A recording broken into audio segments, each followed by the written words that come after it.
Mayong hapon mga ka-K5, live kita karon sa Estancia Municipal Police Station kaga ang maging kaupod naton sa karon si Police Captain Kevin T. Amorio, ang hepe sa aton nga Estancia Municipal Police Station mga ka-K5. Sir Kevin, mayong hapon live kita karon sa K5 News FM Sara. Kaga congratulations sa aton naging patigayon nga drug bypass operation, sir. Yes, Miss Lovely. Nauna good afternoon po at sa lahat po nating taga-subaybay. Yes, sir. Anong oras daw ipinasagawa natin yung ating bypass operation, sir? Kinasa po natin yung bypass operation natin bandang 2:40 po ng hapon. Ngayong araw. Sa Barangay Gugo, Estancia, Iloilo, sa Babahay po. Yung subject po natin, si Argel May Kapunan, street level individual, 22 years old. Residente po ng Barangay Bayuyan, and nakonpiska po sa kanyang possession yung suspected shabu na estimated more or less 6.85 grams with a total standard drug price of 46,580. Tapos, sir, ano yung background ng ating subject, sir, sa ngayon, sir? Yung background po ng subject po natin ay taga-Bacolod siya, actually. May anak siya doon. And only to find out po kanina na buntis po siya. 2 buwan po siyang buntis. Yun po yung sabi po ng ating suspect kanina. Opo, sir.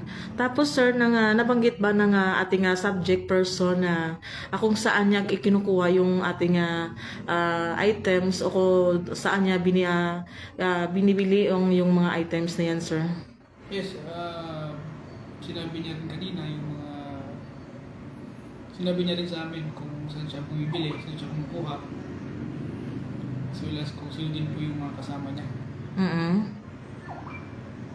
Hindi lang po natin ma-divulge yung mga identity ng mga taong ito kasi siyempre po confidentiality at saka privacy din po ng mga tao kasi subject for validation pa naman po.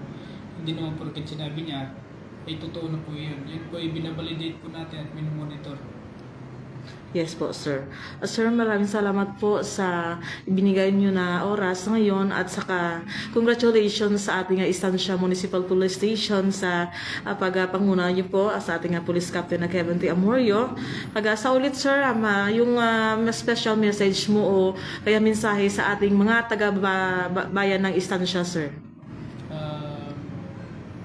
Tulad po ng sinabi po ng ating mahal na Chief PNP na simple lang po yung mission po ng police natin is to maintain peace and order, ensure public safety, to prevent and control crimes. Sabi nga po niya, alisin po ang mga kriminal sa ating community para po ma-accomplish po natin yung mission na yun.